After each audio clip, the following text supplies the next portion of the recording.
Hello students, welcome to our tuition classes. आज मैं आपको सैलरी चैप्टर में क्वेश्चन नंबर 16 करवा रहा हूँ। ये जो क्वेश्चन नंबर 16 है one of the most important question है और ऐसे ही क्वेश्चंस एग्जाम में आते हैं। मैंने ये क्वेश्चन 16 इसलिए सिलेक्ट किया है क्योंकि इसमें काफ़ी पॉइंट्स कवर हो रहे हैं। ध्यान से समझना है, पूरा कंसंट्रेशन इधर रखना, थोड़ा लेंदी भी है, इसलिए आपको एग्जाम में भी क्या करना है, जब भी लेंदी सम दिखे तो आपको आमने सामने पेज ले लेना है, आमने सामने दोनों पेजेस पर करना है। तो इससे क्या होगा कि सम अगर लेंदी है और दूसरे पेज पे चला गया तो प्रॉब्लम नहीं होगी। सो मैंने फॉर्मेट ड्रॉ किया है सैलरी का, ऊपर हेडिंग दी है computation of taxable salary income of Shri Mahesh bhai, previous year and assessment year. ये दोनों लिखना ज़रूरी होता है, previous year and assessment year. So question में देखिए क्या पूछा है। Shri Mahesh bhai Nanavati is the managing director of a Mumbai company. From the following details of financial year 21-22 compute his taxable salary of assessment year 22-23 and investment under section 80C। ये एक new point है, हमने ऐसा लॉन्ग सम पहले भी किया है बट उसमें ये 80C वाला पॉइंट नहीं था, इसमें है, ये तो लास्ट में करना है हमें। और दूसरा, सपोज करो एग्ज़ाम में आपको इस सम में से कुछ रूल्स आ रहे हैं, कुछ नहीं आ रहे हैं, फिर भी जितने आ रहे हैं उतने तो आपको लिख कर आने हैं। और काफ़ी पॉइंट्स तो ऐसे हैं जो एज इट इज सेम लिखने होते हैं। इसका मतलब ये नहीं कि देखो, आप हो सकता है आप में से कुछ स्टूडेंट्स ऐसे हों जो सिर्फ मेरे लास्ट लेक्चर देख रहे हैं। अगर लास्ट लेक्चर देखोगे तो समझ में नहीं आएगा, आप आगे के सारे लेक्चर्स देखो, सीक्वेंस में देखो तो ही समझ में आएगा। नाउ सबसे पहले है बेसिक सैलरी। तो बेसिक सैलरी में क्या होता है, बेसिक सैलरी का कोई रूल नहीं होता है। Basic salary same as it is जो दी हुई है वो लिखनी होती है। बेसिक सैलरी 4,20,000, तो मैं पूरा यहाँ पर लिखूँगा 4,20,000। हाँ, ऐसा हो सकता है कभी आपको 4,20,000 जैसे यहाँ ये तो टोटल दी हुई है, बट अगर मंथली दे दे तो आपको कहें ये 30,000 मंथली है, ये 40,000 मंथली है, ये 45,000 मंथली है, तो अगर पर मंथ दिया हुआ है तो इंटू 12 करके लिखना है, और सीधा दिया हुआ है अमाउंट तो वह एनुअल लिख देना। वो ध्यान देना इधर पर मंथ ना लिखा हो। Then dearness allowance 20% of basic salary considered for the retirement benefits. Now second point, dearness allowance. ठीक है, अब डियरनेस अलाउंस 20% ऑफ सैलरी दिया हुआ है। सो डियरनेस अलाउंस में हम 4,20,000 का 20% करके लिख देंगे। इसके लिए भी कोई रूल होता नहीं है। सो 4,20,000 का 20% 84,000। तो बहुत सारे पॉइंट्स तो ऐसे होते हैं उनके कोई रूल्स ही नहीं है, पूरा का पूरा अमाउंट लिख देना है। तो एग्जाम में आप क्या करोगे, एग्जाम में आप सब लिख कर आओगे। Third point, commission.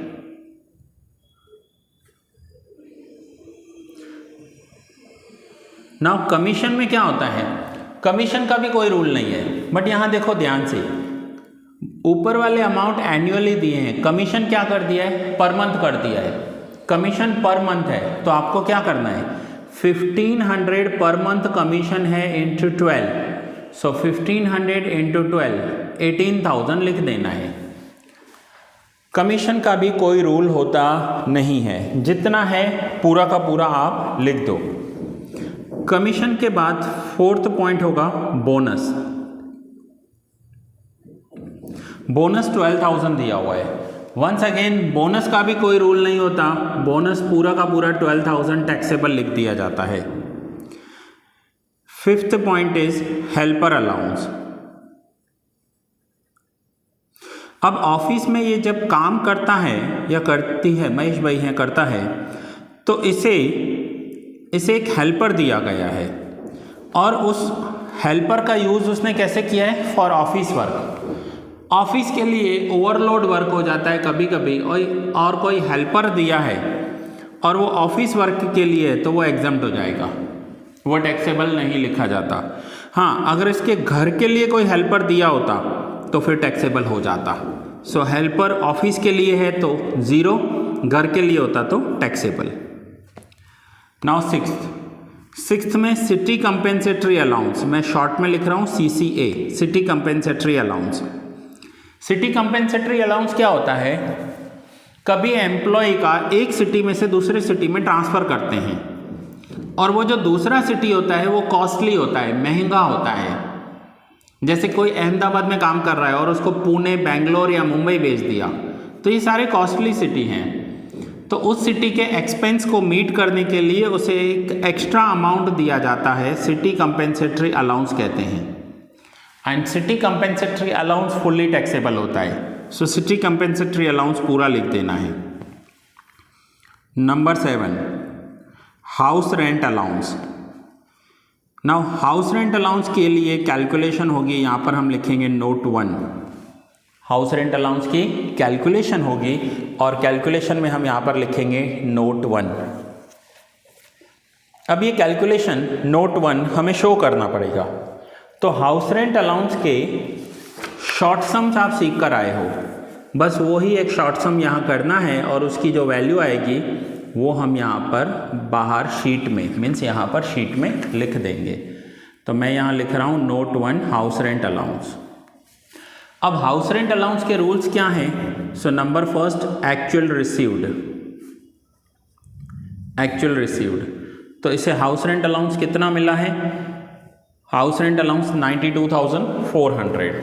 सो एक्चुअल रिसीव्ड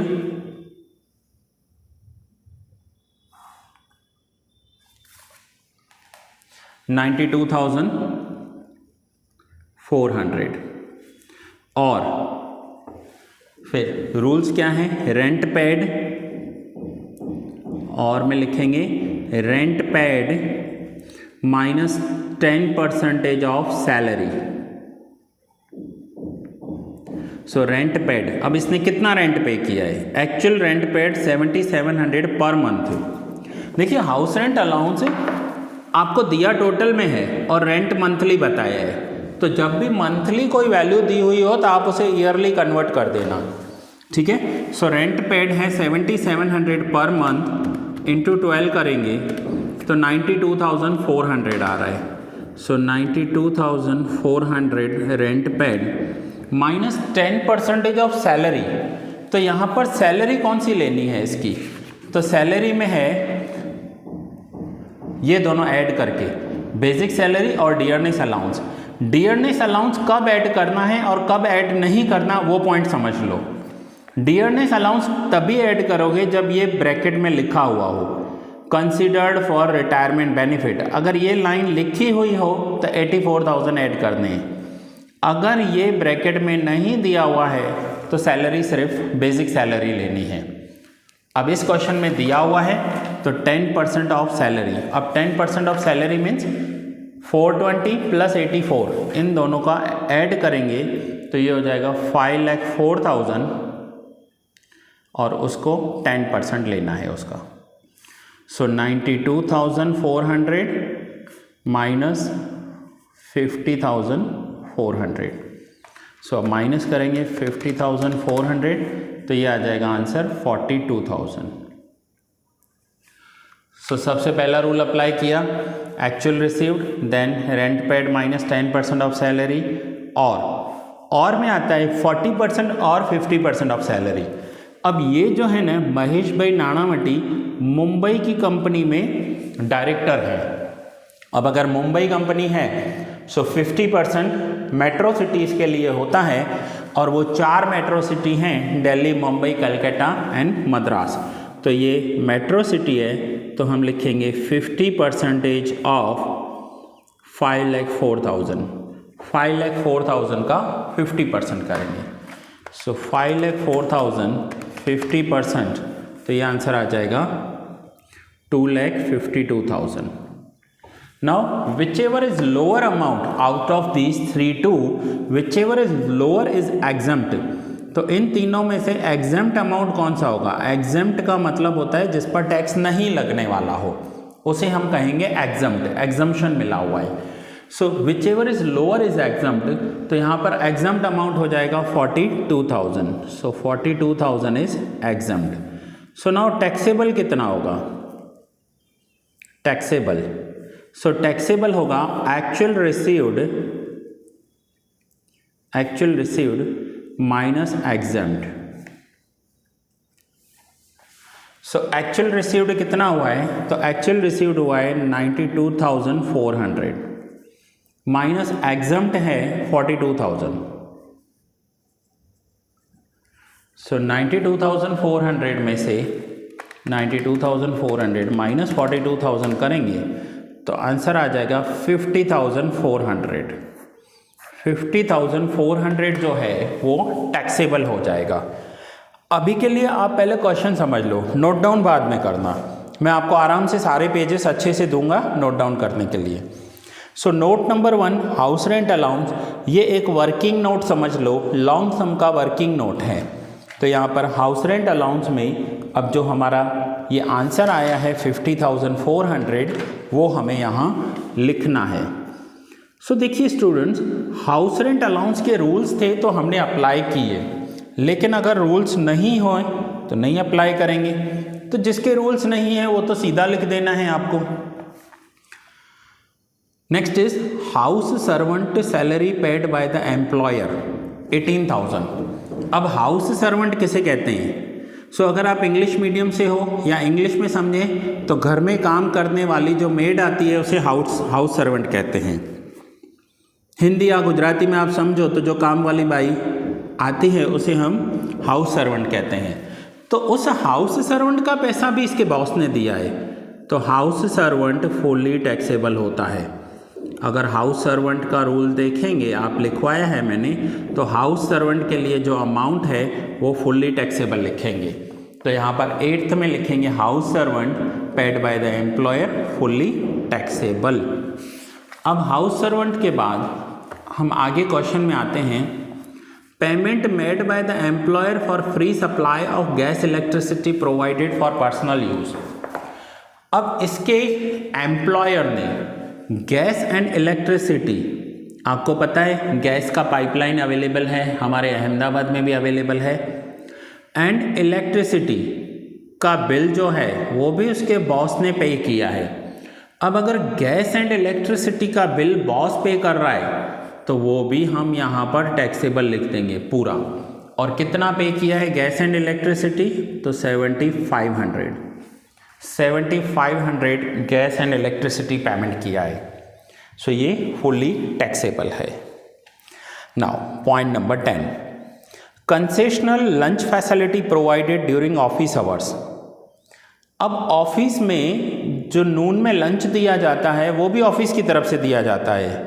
आपको पता होगा बहुत सारे ऑफिसेस में कैंटीन होती है, प्राइवेट ऑफिसेस में भी होती है, गवर्नमेंट ऑफिसेस में भी होती है। सो अगर कैंटीन अवेलेबल है तो कैंटीन में फ्री लंच प्रोवाइड किया गया है या कंसेशनल लंच प्रोवाइड किया गया है। कंसेशनल लंच किसे कहते हैं? Cost per dish is 120 for 200 days is borne by the company. A token of 46 per dish is deducted from his salary.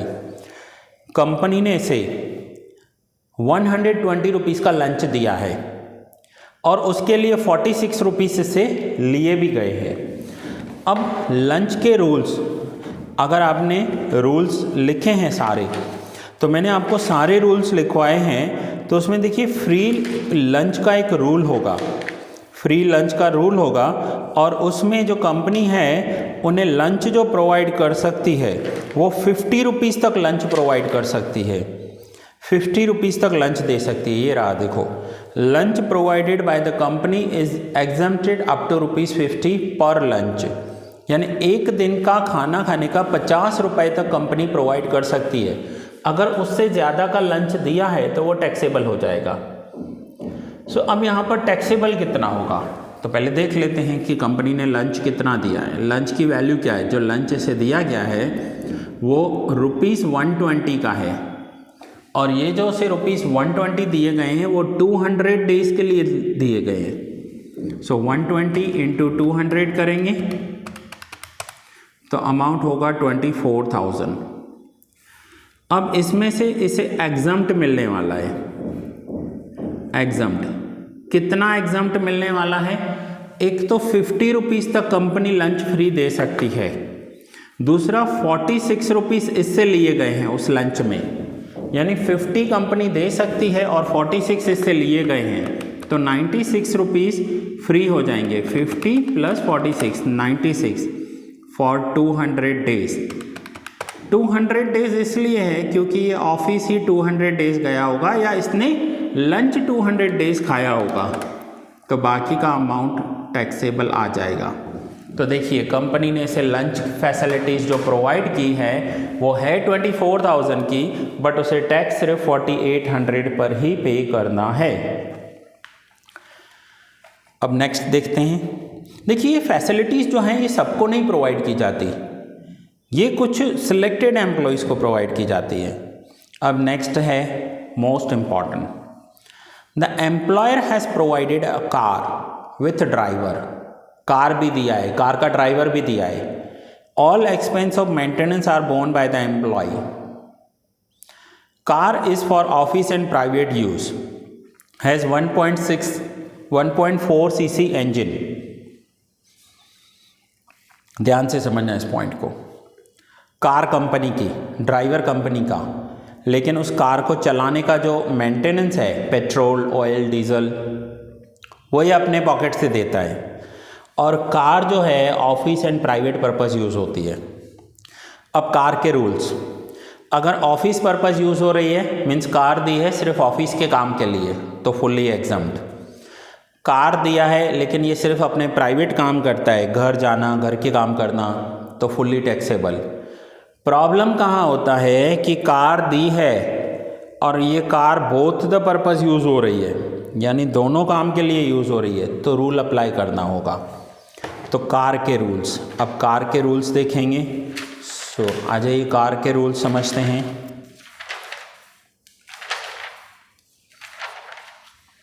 तो ये रहे कार के रूल्स। अब कार के रूल्स में देखिए क्या दिया हुआ है।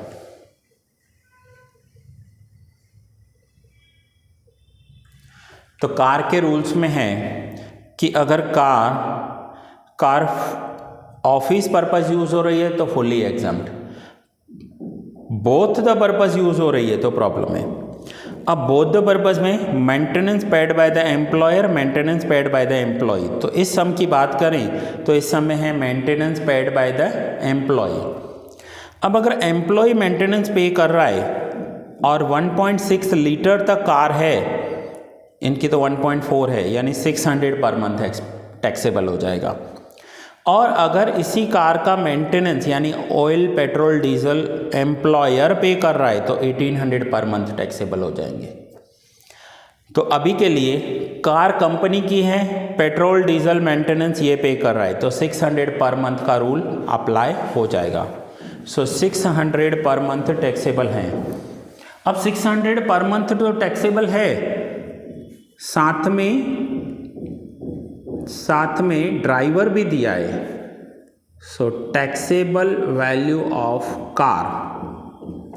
अब अगर ड्राइवर दिया है तो ड्राइवर के लिए अलग से 900 पर मंथ ऐड करने होते हैं अगर ड्राइवर प्रोवाइड किया है तो। सो यहाँ पर कार के साथ ड्राइवर प्रोवाइड किया है, तो कार के 600 प्लस ड्राइवर के 900 इंटू 12। 900 ड्राइवर की सैलरी नहीं है, ड्राइवर फैसिलिटी दी गई है, ड्राइवर उसे दिया गया, उस फैसिलिटी के लिए उसे 900 टैक्सेबल अमाउंट में काउंट होगा। तो 1500 इंटू 12 करेंगे, 6 + 9 15 एंड 1500 इंटू 12, तो ये आंसर आ जाएगा 18,000 रुपीज़। कंपनी ने इसे कार प्रोवाइड की है, उस कार के लिए इसका 18,000 रुपीज़ टैक्सेबल अमाउंट में काउंट हो जाएगा। Next point number 12। नाउ 12 में है company's contribution to recognized provident fund 75,600। He has contributed, अब यहाँ पर मिस्टेक है, 50,400 है ना, उसकी जगह 42,000 कर दो, प्रिंटिंग मिस्टेक लग रहा है। अब कंपनी ने कंट्रीब्यूट किया है 75,600, कंपनी ने कंट्रीब्यूट किया है, इसे हम कहेंगे employer's contribution to recognize provident fund. तो यहाँ पर लिखना है हमें एम्प्लॉयर्स कंट्रीब्यूशन टू पीएफ। अब एम्प्लॉयर ने कंट्रीब्यूशन कितना किया है इसके पीएफ के लिए, प्रोविडेंट फंड, यानी जब एम्प्लॉय रिटायर होगा तब उसे ये पैसे मिलेंगे। तो यहाँ पर एग्जम्प्ट कितना है, तो यहाँ पर है up to employer's contribution to PF में मैंने आपको बताया था कितना एग्जम्प्ट होता है, तो अप टू 12% एग्जम्प्ट होता है। तो 12% किसका, तो हमने यहाँ पर सैलरी कैलकुलेट की थी ना 5,04,000, हमें सैलरी कितनी समझनी है इसके 5,04,000, और वो 5,04,000 कैसे आया, इन दोनों का टोटल है ये। सो 5,04,000 का 12%, सो 5,04,000 इंटू 12%,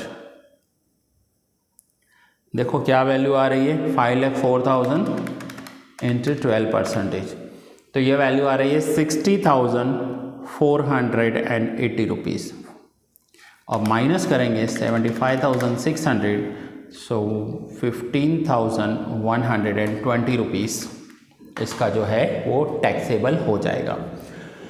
अब आगे जो दिया हुआ था कि हिज कंट्रीब्यूशन इज 42,000, ये इसने अपना कंट्रीब्यूशन किया है अपने बुढ़ापे के लिए, अपनी पेंशन के लिए, अपने रिटायरमेंट के लिए, तो वो यहाँ नहीं आएगा, बट वो अंडर सेक्शन 80C में लिखेंगे। वो हम कहाँ लिखेंगे, अंडर सेक्शन 80C में। Now next is 13 point, interest credited to recognized provident fund.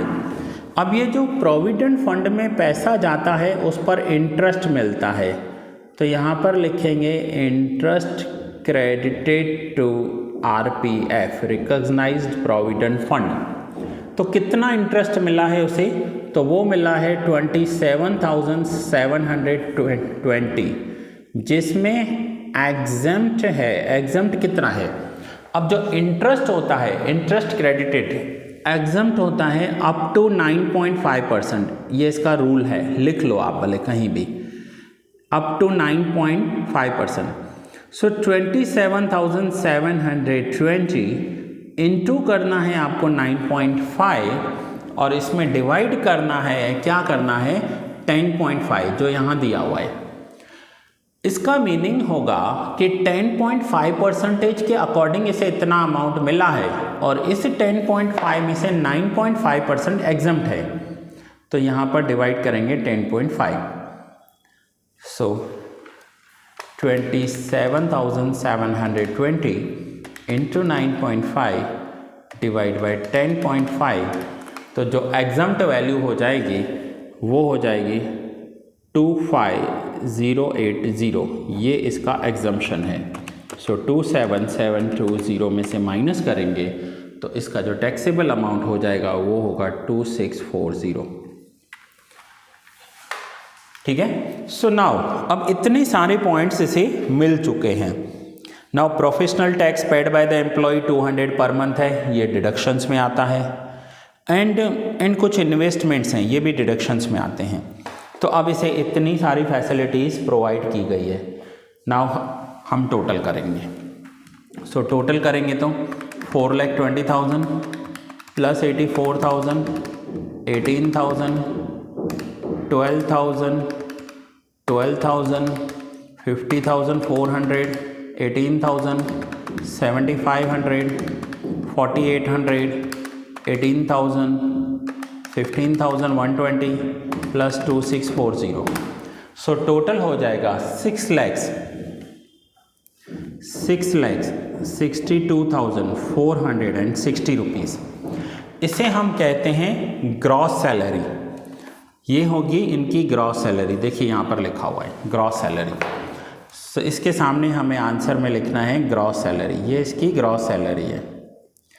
अब हर एक एम्प्लॉय को स्पेसिफिक डिडक्शंस मिलते हैं, स्पेसिफिक डिडक्शंस, और ये भी रूल्स में लिखे हुए हैं। स्पेसिफिक डिडक्शंस में कौन से होते हैं? तो तो फर्स्ट होता है standard deductions.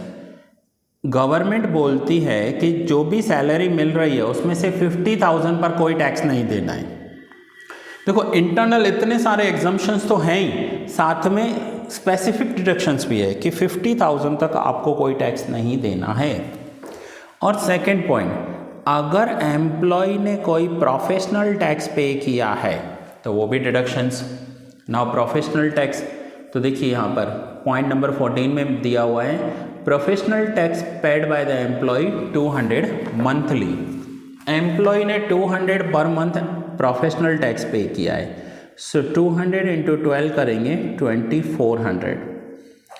Third specific deduction होता है एंटरटेनमेंट अलाउंस, बट वो सिर्फ गवर्नमेंट एम्प्लॉयज़ के लिए होता है। 52,400 इसका स्पेसिफिक डिडक्शन आ जाएगा। अब इस टोटल ग्रॉस सैलरी में से अगर स्पेसिफिक डिडक्शंस माइनस करेंगे 52,400, तो बाकी जो उसे सैलरी है, जो टैक्सेबल सैलरी है, वो कितनी आई है 6,10,060 रुपीज़। तो यहाँ पर हम लिखेंगे 6,10,060 रुपीज़।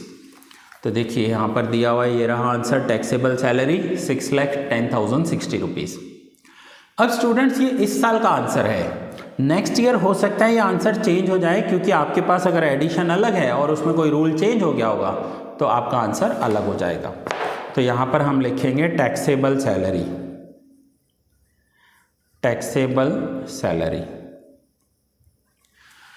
हाँ, तो देखिए ऐसे पूरा सम लॉन्ग सम आएगा, बट इसमें देखिए आधे से ज़्यादा पॉइंट्स तो ऐसे थे जो फुल्ली टैक्सेबल थे, जैसे basic salary, dearness allowance, commission, bonus, सब लिखते ही जाना है खाली।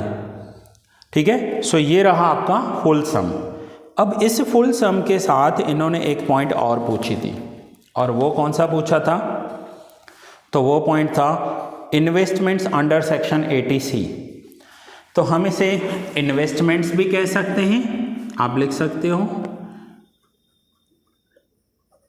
इन्वेस्टमेंट्स, या इन्वेस्टमेंट्स की जगह पर डिडक्शंस लिख सकते हैं, deductions under section 80C, deductions लिख सकते हो। डिडक्शन का मतलब क्या होता है कि अगर आपको अपना टैक्स कम करना है, जैसे 6,10,000 है तो ये टैक्सेबल अमाउंट हो जाएगा। तो अगर आपको इस इनकम को थोड़ा सा कम करना है, इंडिया में क्या है कि 5 लाख रुपीज़ तक कोई टैक्स लगता नहीं है, सो हमें क्या करना होता है कि इनकम को कम करने के लिए, ये लीगली है, ये गवर्नमेंट का अलाउड सिस्टम है, प्रोवाइडेड है, हमें अंडर सेक्शन 80C में इन्वेस्ट करना होता है, और अगर हमने इन्वेस्ट किया तो हमारा टैक्स कम हो जाएगा। सो इन्वेस्टमेंट में क्या क्या है, तो इनके इन्वेस्टमेंट्स दिए हुए हैं, उन इन्वेस्टमेंट्स को हम देखेंगे। सो इन्वेस्टमेंट्स में देखो क्या क्या दिया हुआ है, तो पहले LIC दिया हुआ है, national saving certificates and FD दी हुई है। सो अंडर सेक्शन 80C में क्या क्या आता है, तो एक तो LIC आता है कि अगर LIC में पेमेंट किया है तो वो 80C में आ जाएगा, तो हम लिखेंगे LIC 40,000, ये अलाउड है। Second NSC, national saving certificates, वो भी अलाउड है, NSC 45,000। Fixed deposit in SBI, ये अंडर सेक्शन 80C नहीं आता, ये अंडर सेक्शन 80C नहीं आता। और दूसरा अंडर सेक्शन 80C क्या आता है कि एम्प्लॉय ने अपना जो कंट्रीब्यूशन दिया है RPF में, रिकॉग्नाइज्ड प्रोविडेंट फंड में, वो आएगा, तो वो था 42,000। तो यहाँ पर लिखेंगे रिकॉग्नाइज्ड प्रोविडेंट फंड, और ये कौन सा लिखना है, ये एम्प्लॉई का लिखना है, एम्प्लॉईज कॉन्ट्रीब्यूशन 42,000। सो अब हम टोटल करेंगे 40, 45 एंड 42, तो ये हो गया 1,27,000। अब यहाँ पर कितना डिडक्शंस अलाउड है, तो उसके लिए रूल्स हैं। टोटल इन्वेस्टमेंट, ये जो टोटल इन्वेस्टमेंट है, और 1,50,000 ब्रैकेट में लिखेंगे whichever is lower, so 150 and 127 कौन सा अमाउंट है, तो 127, तो हम लिखेंगे टोटल जो 1,27,000 है वो इनका इन्वेस्टमेंट हो जाएगा अंडर सेक्शन 80C। सो जो क्वेश्चन में पूछा है इन्वेस्टमेंट अंडर सेक्शन 80C 1,27,000। अब देखिए, हो सकता है ये किसी का ओरिजिनल दिया हुआ हो आपको या बुक का इलस्ट्रेशन हो, हमें नहीं पता। 6,10,000 इसकी इनकम है और उसने 1,27,000 अंडर सेक्शन 80C में डाल दिया है। तो अब हम रियल में अगर इसका कोई टैक्स कैलकुलेट करेगा तो 6,10,060 माइनस 1,27,000, तो अब इसकी इनकम हो गई 4,83,000। और अगर 4,83,000 है तो वैसे ही टैक्स ज़ीरो हो जाएगा, क्योंकि 5 लाख तक तो कोई टैक्स होता नहीं है। ये मैं कैसे बोल रहा हूँ 5 लाख तक टैक्स नहीं होता है, तो उसके लिए आपको फर्स्ट चैप्टर देखना होगा मेरा। फर्स्ट चैप्टर में ये पॉइंट अच्छे से एक्सप्लेन की हुई है। सो स्टूडेंट्स, ये था एक फुल सम सैलरी चैप्टर का। अब आप नोट डाउन कर सकते हो, और अगर आपको इसमें कोई डाउट है तो आप मुझे कॉल या व्हाट्सअप कर सकते हो। बट ध्यान देना, ये जो आपको सम आएगा ये फुल्ली आएगा, और आपको हेडिंग लिखनी है, प्रीवियस ईयर असेसमेंट ईयर याद से लिखना है। सो ये है फर्स्ट पेज। पहले आप इस फर्स्ट पेज का स्क्रीनशॉट ले लो या नोट डाउन कर लो अच्छे से।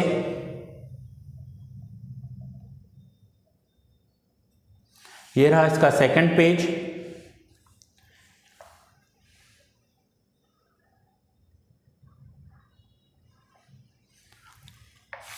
और ये है इसका थर्ड पेज, जिसमें हमने हाउस रेंट अलाउंस की वैल्यू निकाली थी। सो ग्रेट, ये लेक्चर मैं यहीं पूरा कर रहा हूँ स्टूडेंट्स। मिलते हैं नेक्स्ट लेक्चर में।